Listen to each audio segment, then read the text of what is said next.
Assalamualaikum warahmatullahi wabarakatuh. Selamat datang manusia-manusia pencari referensi.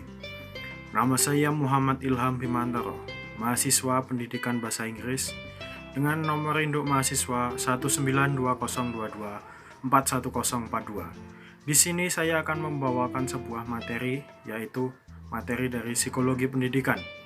Apa saja materinya dan apa pentingnya psikologi pendidikan, dan juga inovasi saya mengenai pendidikan di Indonesia ke depannya. Mari kita simak saja videonya.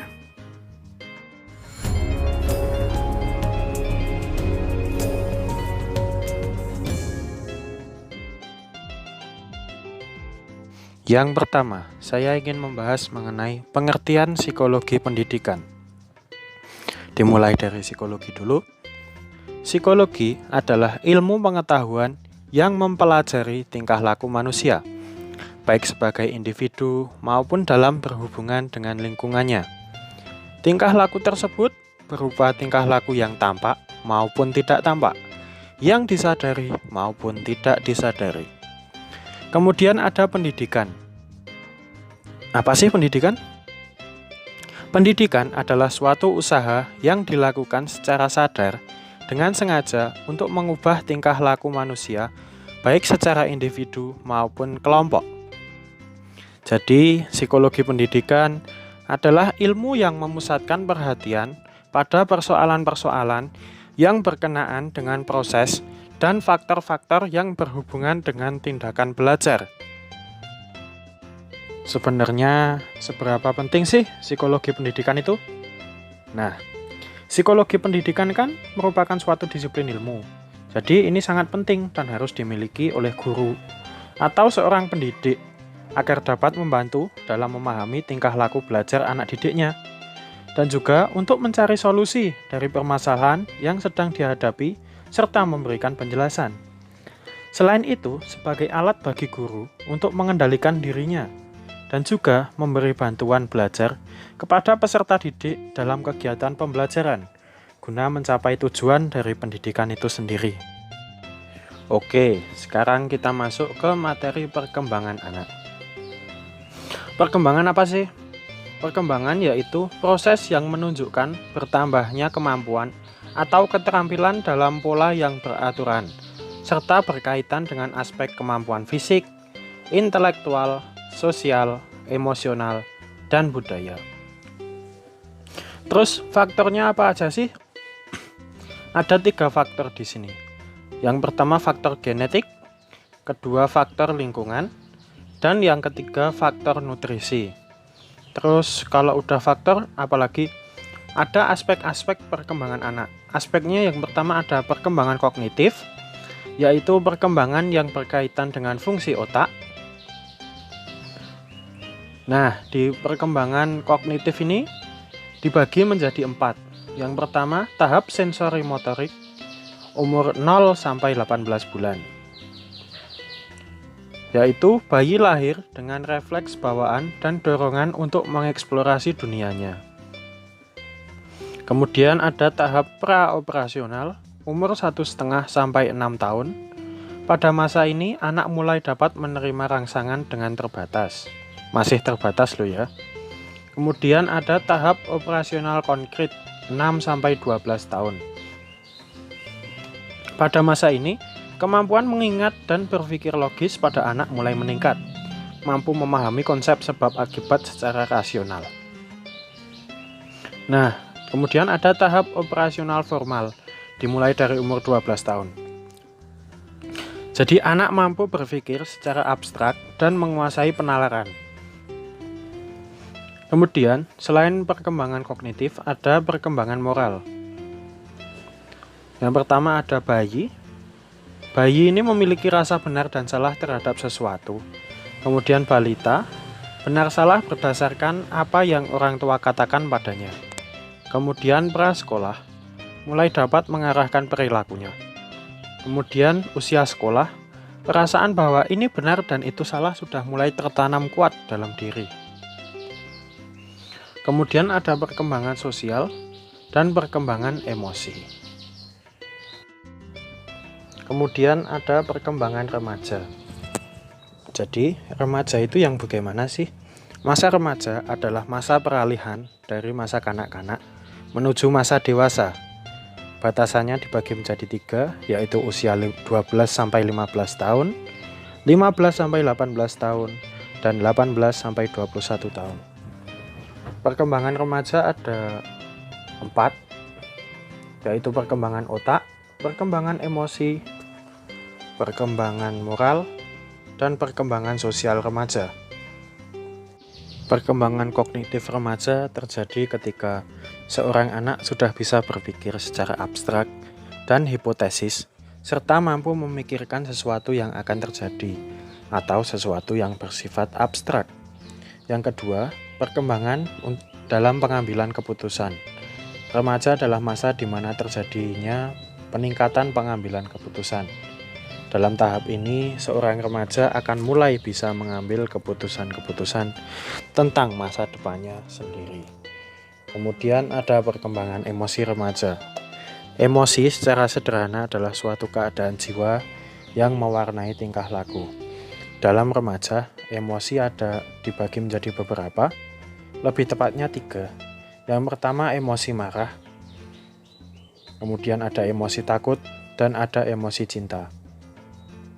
Sedangkan dalam perkembangan moral terdapat 3 tahap, yaitu tahap prakonvensional, tahap konvensional, dan tahap postkonvensional.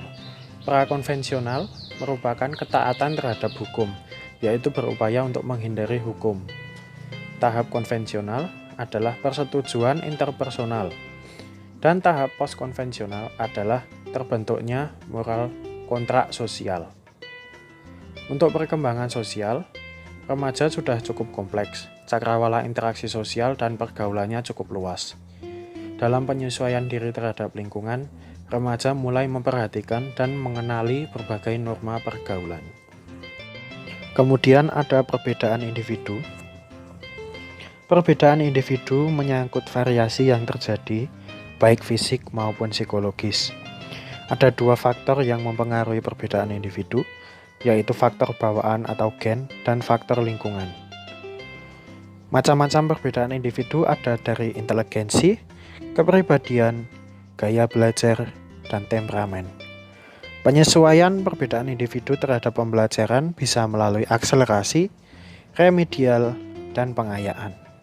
Kemudian kita masuk ke teori belajar behavioristik.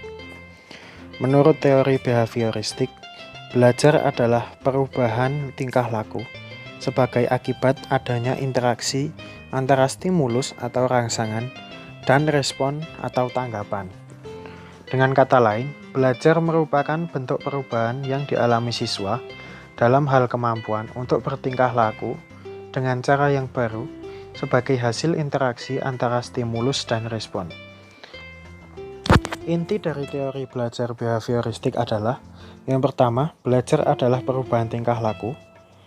Yang kedua, seorang dianggap belajar apabila ia mampu menunjukkan perubahan tingkah laku. Kemudian, pentingnya masukan atau input yang berupa stimulus dan keluaran yang berupa respon. Kemudian ada teori belajar kognitif. Teori kognitif lebih mementingkan proses belajar daripada hasil. Teori ini mengatakan bahwa belajar tidak sekedar melihat goals hubungan and antara aspirations stimulus dan and respon, passions that we have inside. melainkan tingkah laku seseorang How many ditentukan times do you oleh go through the persepsi course of a serta day and pemahaman realize, tentang situasi did I yang do anything I berhubungan set dengan out to tujuan do today? belajarnya. Write down those goals each and every Kemudian day. ada teori belajar No matter if it's humanistik, 2 goals a day, yakni if praktik you can pendidikan accomplish yang those, memandang manusia then you're doing sebagai more than satu just kesatuan making it through the day. integralistik. You are Harus living and ditegakkan achieving dan your pandangan dreams. dasar demikian diharapkan Find time dapat to mewarnai better segenap yourself. komponen Read, sistematik pendidikan explore, dimanapun research, serta apapun jenisnya. live life. Do Kemudian ada teori belajar dari Ki Hajar Dewantara. Jadi di dalam pendidikan ada proses belajar yang menentukan hasil dari tujuan pendidikan. Maka dari itu Ki Hajar mengungkapkan bahwa belajar harus sesuai dengan cipta, rasa, dan karya. Tujuan belajar menurut Ki Hajar Dewantara adalah menuntun segala kekuatan kodrat yang ada pada anak-anak. Asas belajar Ki Hajar Dewantara memiliki 5 asas, yaitu asas kemerdekaan, asas kodrat alam, asas kebudayaan, dan asas kebangsaan, dan juga asas kemanusiaan. Metode belajar yang diusung oleh Ki Hajar Dewantara adalah metode Among. Among memiliki makna menjaga kelangsungan hidup batin peserta didik dengan mendampingi dan mengarahkan, bukan hanya membiarkan perkembangan batin peserta didik, namun juga menjaga agar keadaan batin peserta didik tetap dalam keadaan yang baik. Sekarang kita masuk ke materi lingkungan belajar.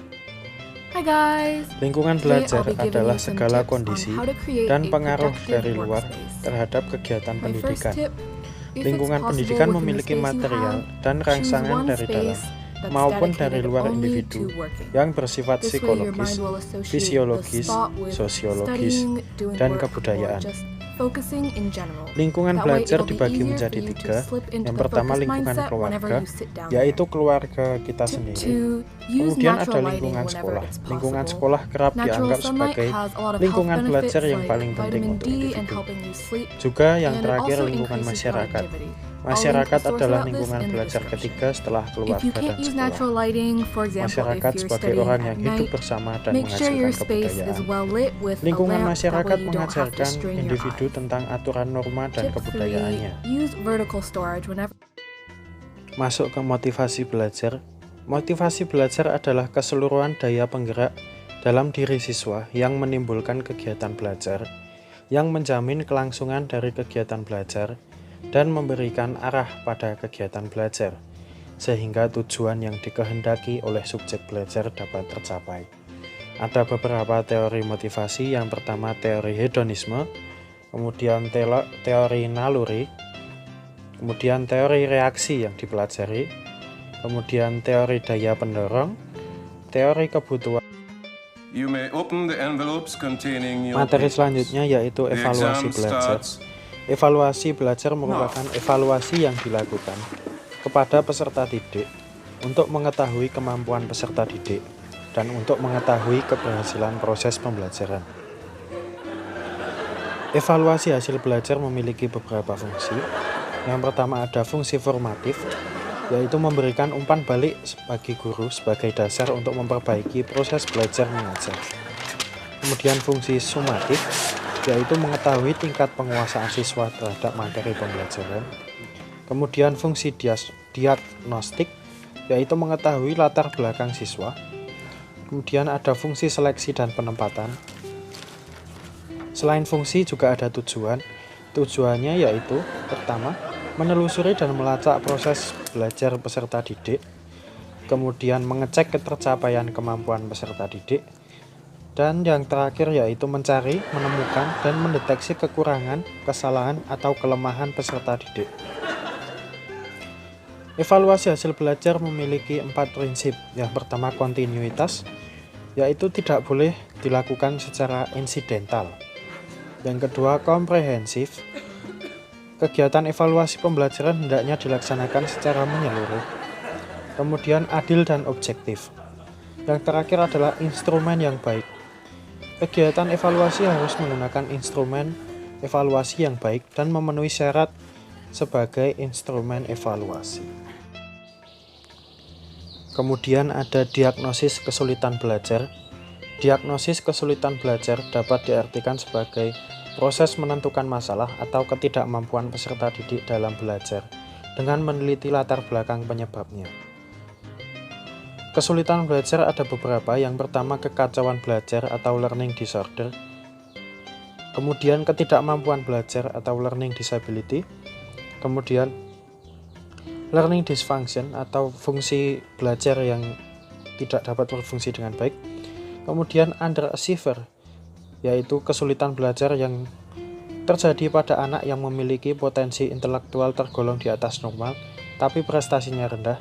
Kemudian ada slow learner atau lambat belajar. Faktor kesulitan belajar secara umum ada 2, yaitu faktor internal dan faktor eksternal.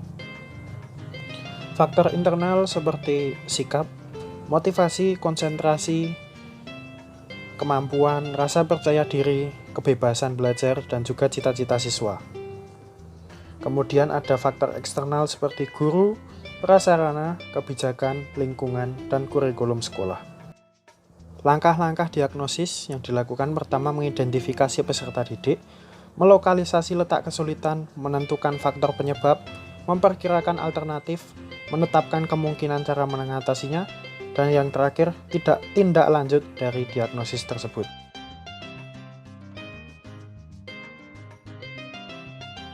Nah, inovasi saya untuk pendidikan Indonesia ke depannya yaitu menyamaratakan semua inti dari pembelajaran. Jadi semisal di daerah yang satu mempelajari satu materi, daerah lain harus mempelajari materi itu juga. Kemudian dari cara belajar, setiap sekolah harus menyesuaikan kepada siswa didiknya. Tidak semua siswa didik itu sama, tidak semua siswa didik itu belajar dengan cara yang sama. Seperti yang sudah dibahas dari perbedaan individu, setiap peserta didik memiliki perbedaannya sendiri-sendiri, kemampuannya sendiri-sendiri, dan juga keistimewaannya sendiri-sendiri. Sedangkan untuk evaluasi juga tidak boleh disamaratakan, karena kita tidak bisa menyamaratakan semua kemampuan peserta didik. Jadi evaluasi dilakukan sesuai dengan kemampuan peserta didik itu sendiri. Seperti itu. Kemudian untuk menghadapi zaman 4.0 ini, kita tetap harus menggunakan teknologi-teknologi. Jadi setiap peserta didik dibiasakan untuk menggunakan teknologi. Setiap peserta didik dibiasakan untuk menggunakan teknologi. Selain itu juga dikenalkan terhadap dunia luas. Dan juga masyarakat dengan kebudayaannya sendiri, norma-normanya, sehingga peserta didik atau anak-anak Indonesia dapat memahami bagaimana mereka akan hidup di masa mendatang. Sekian dari saya, kurang lebihnya mohon maaf. Wassalamualaikum warahmatullahi wabarakatuh.